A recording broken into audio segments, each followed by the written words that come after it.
De que forma, então, esses fenômenos naturais, esses impactos ambientais, como os vulcões e os terremotos, que serão os assuntos de hoje, de que maneira eles interferem para a produção da vida e como que eles começaram? Bom, como a gente já viu, já falamos na última aula de ciências que teve, eu expliquei para vocês a separação das placas tectônicas, a formação de Pangeia, depois Laurásia e Gondwana, né? E como esses continentes foram se separando. À medida da separação deles, as espécies que existiam, elas também foram se separando, elas também foram ficando separadas de acordo com a separação dos continentes. Nossa, então foi rápido, foi aquela coisa, adeus, parente, dinossauro. Não, claro que não. Mas eles foram se adaptando àqueles espaços, os espaços foram se afastando, e é claro que essas espécies foram cada uma convivendo no seu lado, tá? Eu queria que vocês agora olhassem na página 24, esse mapa aqui, ó. Tá vendo aqui? Ó, esse aqui. Na apostila de vocês, página 24. Olha lá.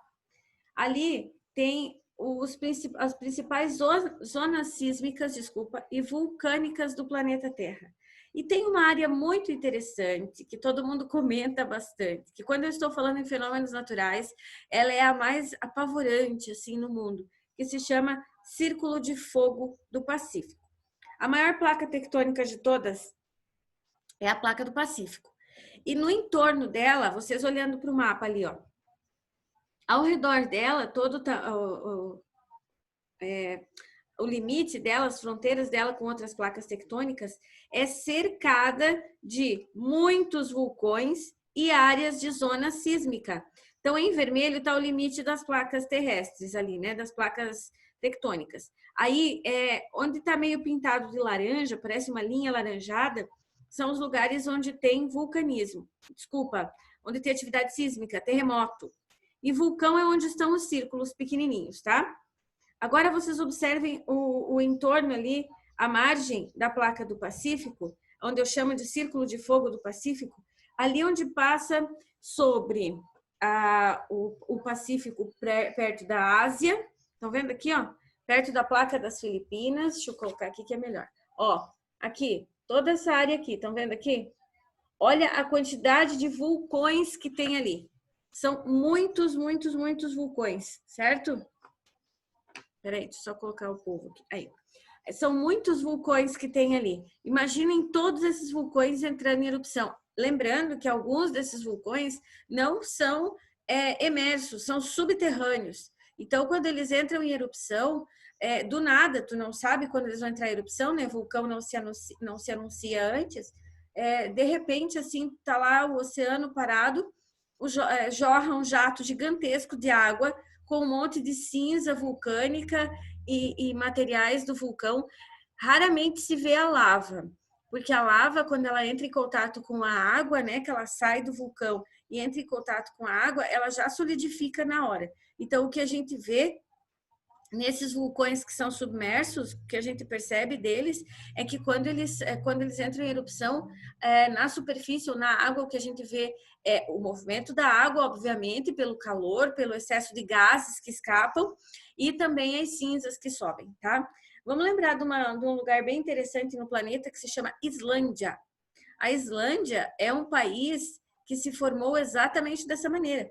Aquele país todo que a gente vê, aquela base continental, entre aspas, da Islândia, nada mais é do que lava de vulcão que solidificou, de um vulcão subterrâneo, que foi entrando em erupção, foi solidificando, solidificando. Hoje é o país Islândia, certo? Por isso que a Islândia é conhecida como a terra do fogo e do gelo. Do fogo porque foi assim que ela se formou, a partir de erupção vulcânica e do resfriamento da lava de vulcão. E terra do gelo, porque ela fica perto do Círculo Polar Ártico, né? Falando em Círculo Polar Ártico, eu vou abrir um parêntese agora aqui.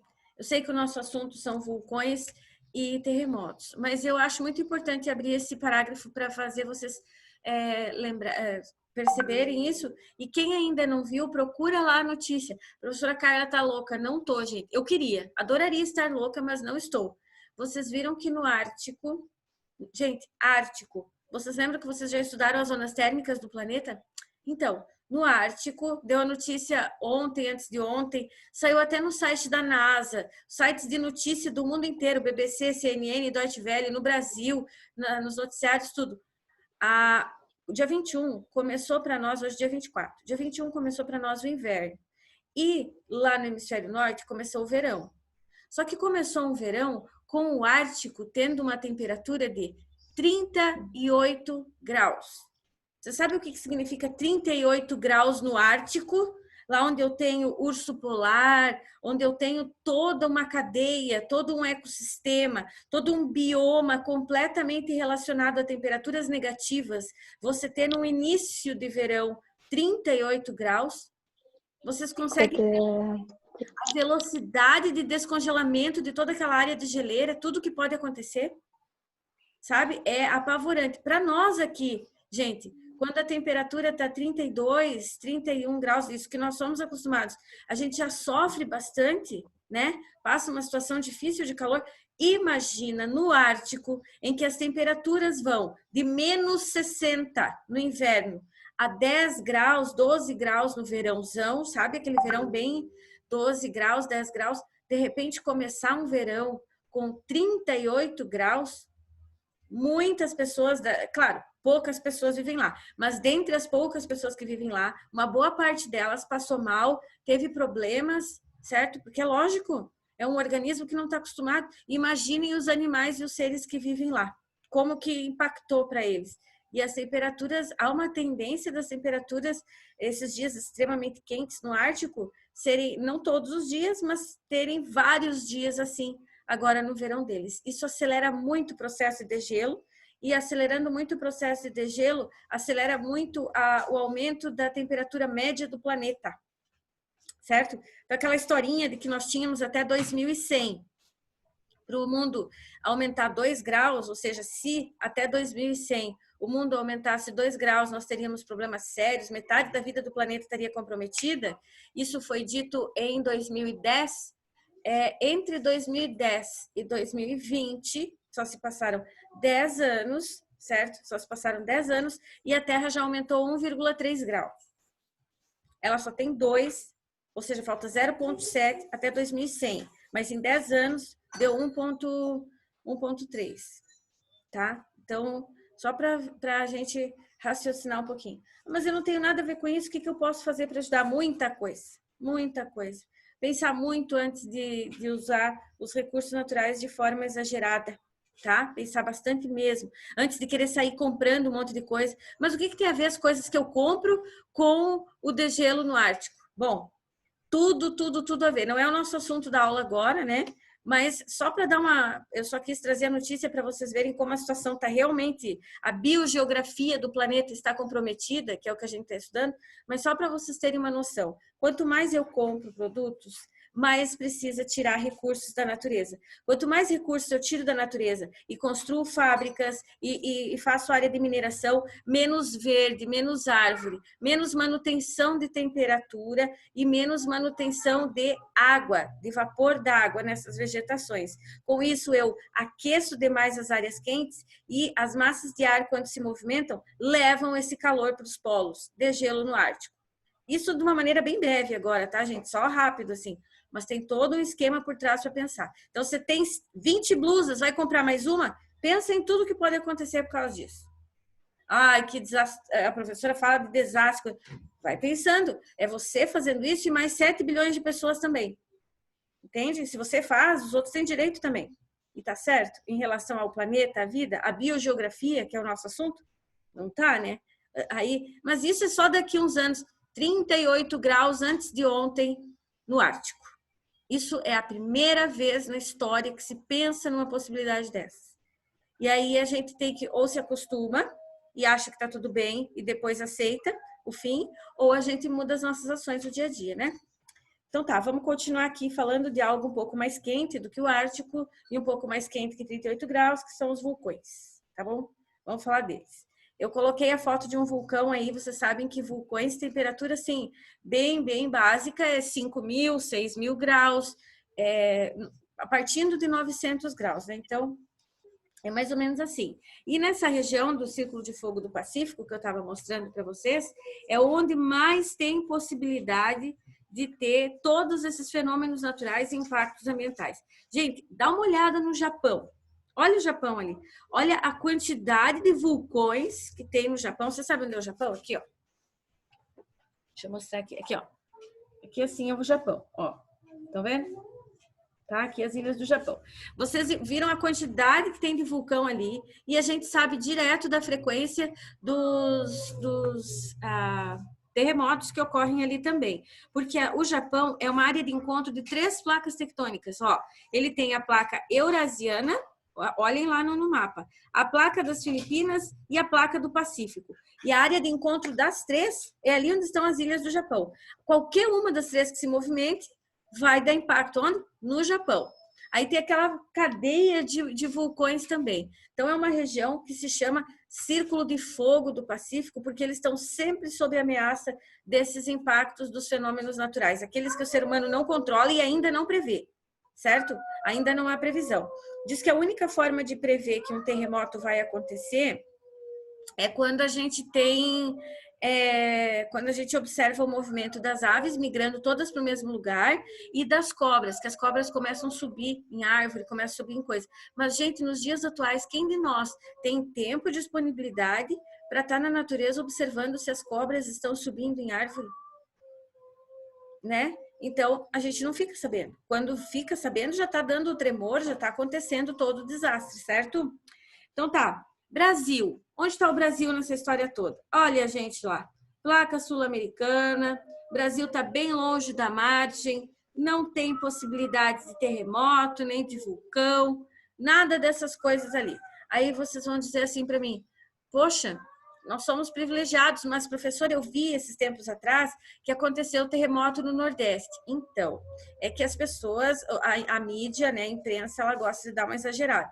Não existem terremotos no Nordeste. O que existem são abalos sísmicos de baixa frequência. Por quê? Porque ali é uma área de fratura da placa tectônica. É como se fosse um ovo, e esse ovo tem depois que você cozinha, ele tem uma rachadura. Por ali vai entrar água. Ou se você colocou o ovo cozinhar e ele estava com uma leve rachadura, assim que ele cair na água, o que acontece? Por aquela rachadura começa a sair pedacinhos de ovo, não é assim? Já puseram o ovo cozinhar? Acontece isso. Então, é dentro dessa mesma lógica, tá, gente? É dentro dessa mesma perspectiva que acontece isso. Aí vai começar a sair, não é lava, né? Porque nesse caso ali a gente está só no movimento, mas vai começar a sentir o movimento do abalo sísmico. Eu já vou mostrar o abalo sísmico para vocês, tá? Bom, agora dá uma lida aqui embaixo. Esse quadradinho aqui, ó, por favor. Dei uma lida ali.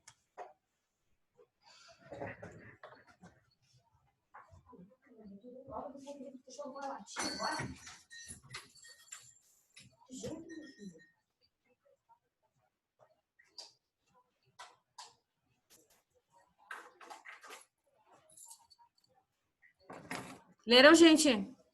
Ai, peraí, que eu mexi aqui. Aí. Leram? Sim? O que diz ali? Ó, interessante, quer dizer, não estou falando que é bom, estou falando que é interessante analisando da perspectiva dos fenômenos, tá? Por favor, não estou dizendo que linda aquelas casas destruídas, não, assim. Eu só estou dizendo que em relação ao fenômeno natural que ocorreu, é interessante pensar a força que tem uma tsunami, um terremoto, um vulcão. Eu acho que vocês devem lembrar que tsunami, certo? Tsunami é o movimento da água após um terremoto no mar, que aí a gente chama de maremoto, que é o movimento de placa tectônica que faz o assoalho oceânico, movimentando ali, obviamente, vai movimentar a água, como se a gente estivesse mexendo um copo de água mesmo, e aí esse movimento do oceano desequilibra a frequência das ondas e vai gerar ondas gigantescas chamadas tsunamis, que em inglês não, em japonês significa justamente onda gigante, tá bom? Certo? Isso acho que vocês devem lembrar. Agora tem o desenho ali de como é que chama? De um vulcão. Peraí, deixa eu só achar o meu vulcão aqui para colocar para vocês. Deixa eu colocar o outro vulcão aqui.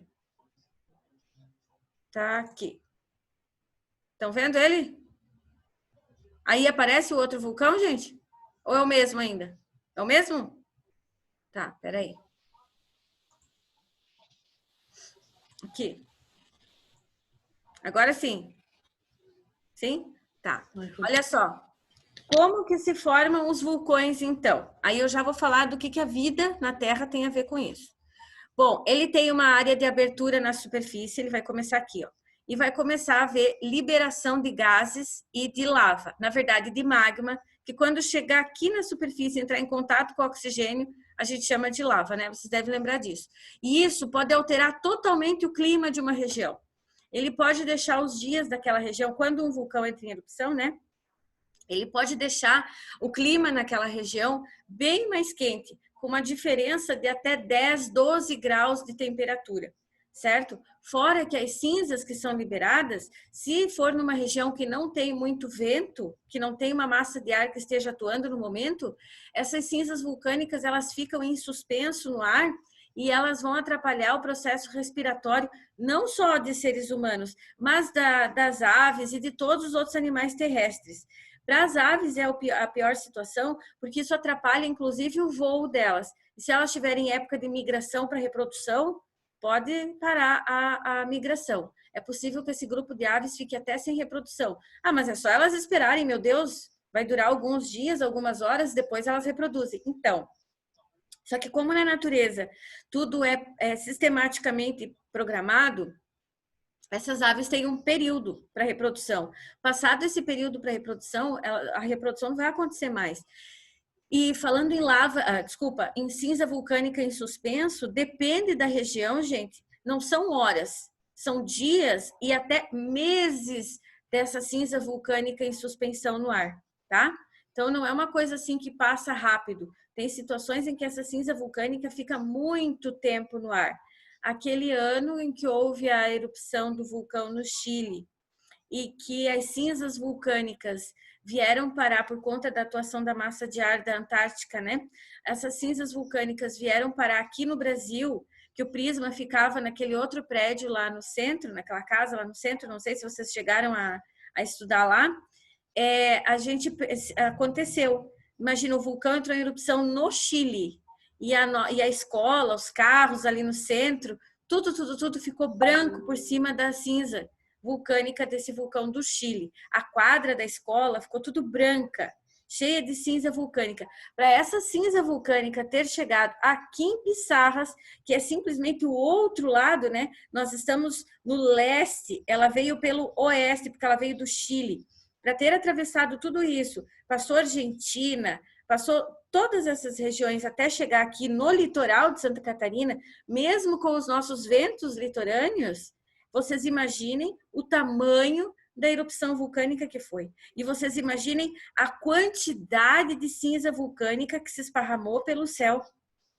Tá? Vocês conseguem ter uma noção? Foi muito, muito mesmo. No Chile mesmo, em uma boa parte da Argentina, isso durou dias e dias e dias, tá, gente? Parece que teve regiões que durou mais de 20 dias sem ver a luz do sol por conta da cinza vulcânica que estava parada.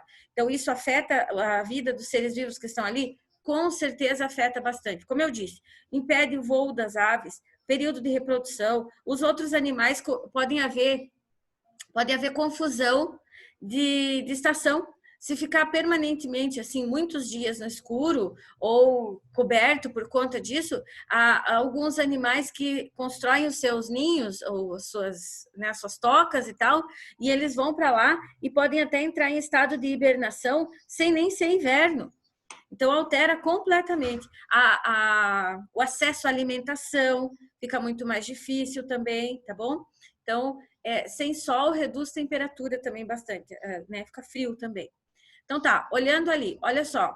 Aqui nesse que eu coloquei para vocês, tá mostrando que a câmara magmática, a lava, que lá embaixo é magma, depois ali vai se tornando lava. A lava quando chega lá na superfície, tá? Aqui, ó. Quando ela tá aqui é lava, aqui ainda é magma, aqui dentro, tá? Aqui tem uma chama central, uma chaminé central, desculpa, e aqui tem uma chaminé secundária.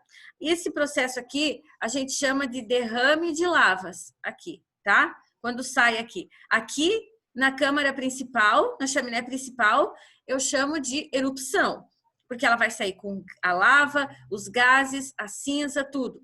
Aqui, como é um processo mais lento e é como uma área secundária que conseguiu perfurar e só derrama lava, eu não vou chamar de chaminé e nem de erupção vulcânica, eu chamo de derrame de lavas, tá? Ó, aí tá aqui a lava, aqui tá a cratera principal e aqui o cone vulcânico que, como vocês já estudaram ano passado, vai se formando graças a essa lava aqui, ó, que vai se solidificando quando entra em erupção de novo. Mais lava aqui, vai solidificando e vai formando o cone vulcânico. Na apostila de vocês também tem, ó, esse desenho aqui, ó. O da apostila tem até mais detalhes lá, porque ele está mostrando a cratera, o conduto central de lava, que é a chaminé principal, as camadas de lava que foram se resfriando e as camadas de cinza. Estão vendo? Porque é lava, mas a cinza solidifica. Lava, cinza, solidifica. E vai formando o cone vulcânico.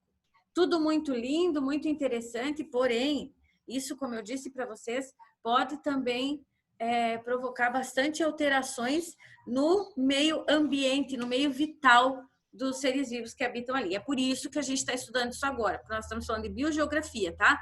Não é para estudar especificamente o vulcão, mas como o vulcão altera e influencia e faz impacto ambiental, impacto ecológico, ok? Então, ali, temperatura, a lava pode vir entre 1000 e mais de 1000 graus, ok? Vamos falar um pouquinho agora dos terremotos e das tsunamis. Vocês lembram dos terremotos e tsunamis? Deixa eu colocar a imagem aqui para vocês, espera aí.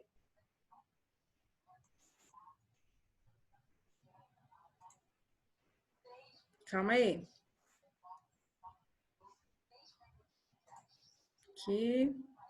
Aqui.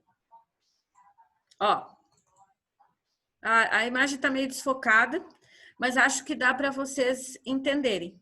Dá para entender aí, gente? Vocês conseguem perceber assim a imagem? Então tá, olha só. Aqui onde está nessa imagem, é que eu não achei a imagem com o nome certo, tá? Mas vocês devem lembrar, que vocês já estudaram, que quando as placas entram em movimento, elas podem provocar abalos sísmicos, certo? Esses abalos sísmicos, quando são sentidos em grande proporção na superfície, a gente chama de terremoto. Quando são sentidos em grande proporção na superfície do assoalho oceânico, maremoto, ok? Que pode ou não provocar tsunami. É quando esse maremoto for muito forte, ele provoca tsunami. Se ele não for tão forte, só vai dar movimento ali, mas não vai chegar a trazer uma onda gigante, tá? Vão ser ondas gigantes, mas lá no meio do mar, que não nos afetam, tá? Olha só que aqui tem uma coisa errada na imagem. Dá uma olhada, ó. Estão vendo que aqui está escrito foco? Então, o nome correto para isso aqui não é foco, seria a área onde começou. Estão vendo? As duas placas tectônicas, elas estão em movimento uma em relação à outra ali, e aqui é como se houve a situação de choque entre as duas. Esse lugar aqui como em cima, eu chamo de epicentro, aqui embaixo eu chamo de hipocentro. Na apostila de vocês está exatamente o nome correto, aqui, ó, aqui nessa imagem. Estão vendo lá? Eu tenho lá hipocentro, que é onde, ó, gravem isso. Hipocentro é a origem do movimento, é a origem do abalo sísmico, a origem do terremoto nesse caso. E epicentro é a parte externa, ó, grava isso, externa, em que é sentido esse movimento. É onde a gente tem os terremotos aqui fora. Ah, é no Chile, é no Japão. O que esses lugares são? Estão na superfície. Então, esses lugares são o epicentro do terremoto. Então, acho que você já deve ter ouvido nos noticiários, né?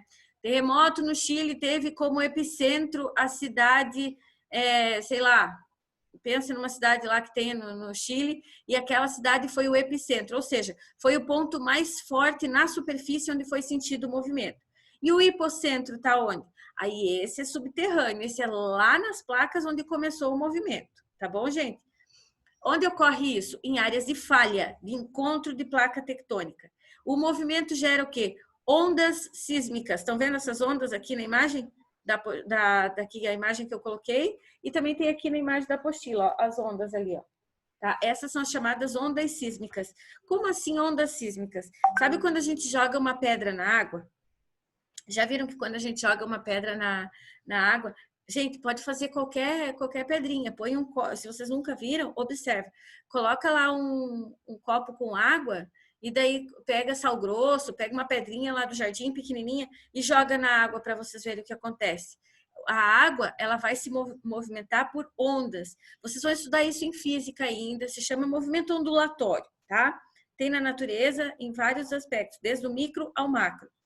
Então, aquilo ali é um movimento de ondulatória. Significa o quê? Quanto mais próximo do ponto central a onda, mais forte ela é, ok? Quanto mais distante, mais fraca. Então, observe aqui na imagem da apostila, da tela que eu estou mostrando para vocês. Aqui onde diz foco, que é o hipocentro, que é onde começou, ó, as ondas sísmicas mais fortes são essas que estão aqui ao redor, tá? Então, aqui, ó, onde ele chega ao epicentro, onde essa onda forte chegou à superfície, é aqui que eu vou sentir mais forte o terremoto.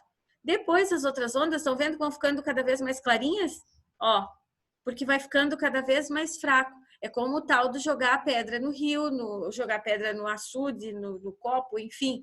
Você vai vendo que as ondas, conforme elas vão ficando distantes do ponto onde você afetou, elas vão ficando cada vez mais fracas. Aí tem as setas aqui, ó, na imagem, para demonstrar o quê? Que primeiro ele vai derrubar, ele vai atingir na superfície todas as áreas ao redor do epicentro e as demais, ó, vão ser atingidas depois. Tanto que esses prédios aqui na imagem nem caídos não estão. Eles foram danificados, obviamente, mas eles não chegaram a ruir completamente, como essas áreas aqui, ó.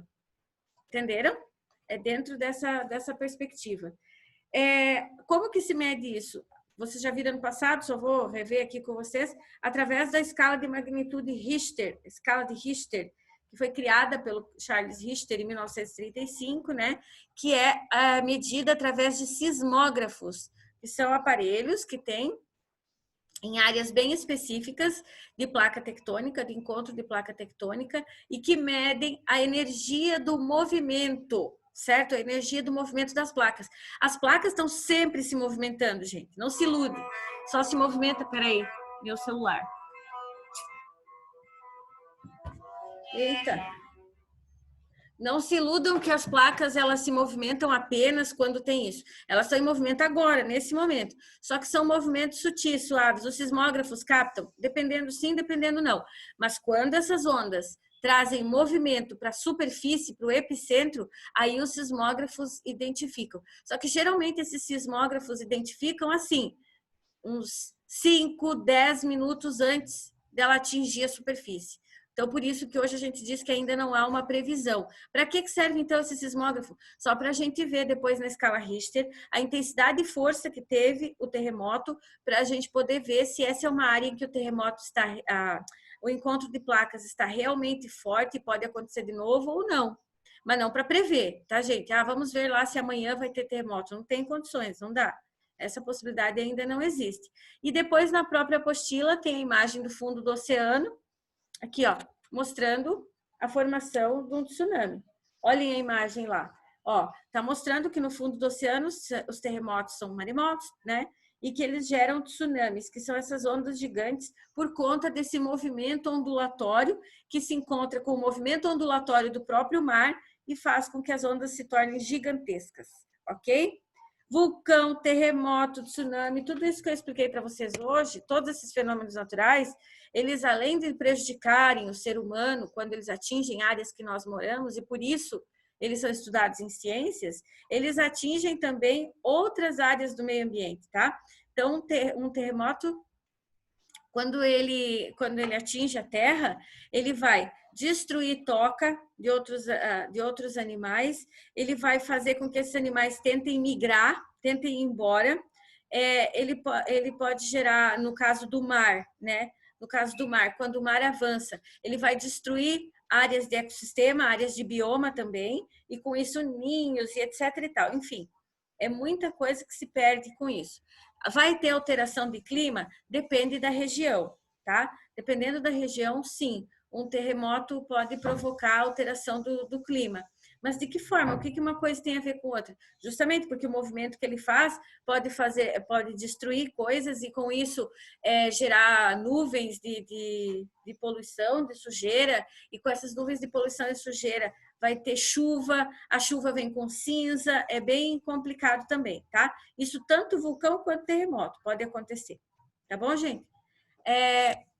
Depois a gente vai falar sobre, mais à frente, nós vamos falar sobre as atividades humanas e os impactos ambientais, mas isso é outra coisa. Agora, eu quero ficar só com esses dois, com o vulcão e terremoto, e como na última aula eu não passei, eu queria, né, nas últimas aulas ter passado, mas infelizmente não foi possível o trabalho, eu vou passar um trabalho hoje sobre as espécies de seres vivos envolvidas com tudo isso. O que vocês vão fazer? Ó, presta bem atenção. Depois eu vou passar por escrito, tá? Vocês vão pesquisar 3 espécies, só 3. 3 espécies de seres vivos que tiveram seus fósseis encontrados tanto no continente americano quanto no continente africano, certo? Pode ser, mas tem que ser dinossauro? Não. Você vai pesquisar e vai ver lá. Pode ser uma planta, pode ser um animal de grande porte, um dinossauro, pode ser um animal pequenininho. Vocês vão escolher 3 seres vivos, certo? Que tiveram seus fósseis encontrados, tanto na costa americana quanto na costa africana, tá? Isso, o que acontece? Isso comprova a teoria da deriva continental. Então, vocês vão dar uma de Charles Darwin, vão apresentar as 3 espécies, vão colocar lá o nome, as características, que são os hábitos alimentares, o tamanho, se era terrestre ou aquático, enfim. Tudo que vocês puderem, vão fazer uma ficha completa sobre essas 3 espécies. Qual a localização, obviamente, né? Onde? Na costa africana, onde? Na costa americana. E aí, depois de tudo isso, vocês vão fechar com um parágrafo pequeno, tá, gente? Sei lá, 5, 6 linhas, explicando por que esses 3 animais representam uma prova da teoria da deriva continental. Entenderam? Esses 3 animais, não, desculpa. Esses 3 seres vivos, não precisa ser animal. Pode pegar uma planta, pode pegar, sei lá, um animal do pequeno porte e um dinossauro. Você vai estar usando 3 seres vivos diferentes. E por que eles comprovam a teoria da deriva continental? De que forma eles comprovam? Vamos partir, eu vou dar um spoilerzinho do trabalho de vocês, vamos partir do princípio de que todos os 3 foram encontrados em área de fronteira da América e da África, o que prova que eles já estiveram no mesmo lugar, né? Mas daí vocês vão falar do clima também, da vegetação, dessas coisas. Beleza, gente? Isso é para até semana que vem, até dia 1º de julho, quarta-feira. Mas eu queria agora que vocês fossem já escolhendo, olhando quais animais que vocês vão escolher, quais que vocês acham legal, para a gente poder já adiantando as coisas, né? Para vocês irem me mostrando já, para ver se dá certo, se não dá, tá bom? Ou, professora, eu estou pensando em escrever isso, o que tu acha? Essas coisas assim, para ficar bem bom o trabalho. Tá bom, gente? É isso que eu quero que vocês vão fazendo agora. Daí, não vou deixar outras atividades, só o trabalho mesmo, porque eu acho que esse trabalho vai ser bem legal de fazer, bem bom. Não fiquem pegando também espécies bem óbvias, sabe? As primeiras que aparecerem lá na pesquisa do Google. Investiguem mesmo. Vejam espécies que ninguém estava pensando nelas antes e tal, certo? Façam esse tipo de trabalho, tá bom? Beleza? Então, qualquer coisa vocês me chamem, tá, gente? Beijo, até amanhã.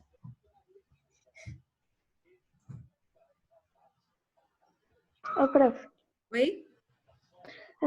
Eu queria perguntar, tem que botar o local onde pesquisou, assim, tipo... A fonte de pesquisa, sim. G1. Ah, tá. Sim. Sites, tu diz? Sim. É. Tá bom? Então tá. Até mais, gente. Tchau. Tchau. Pronto.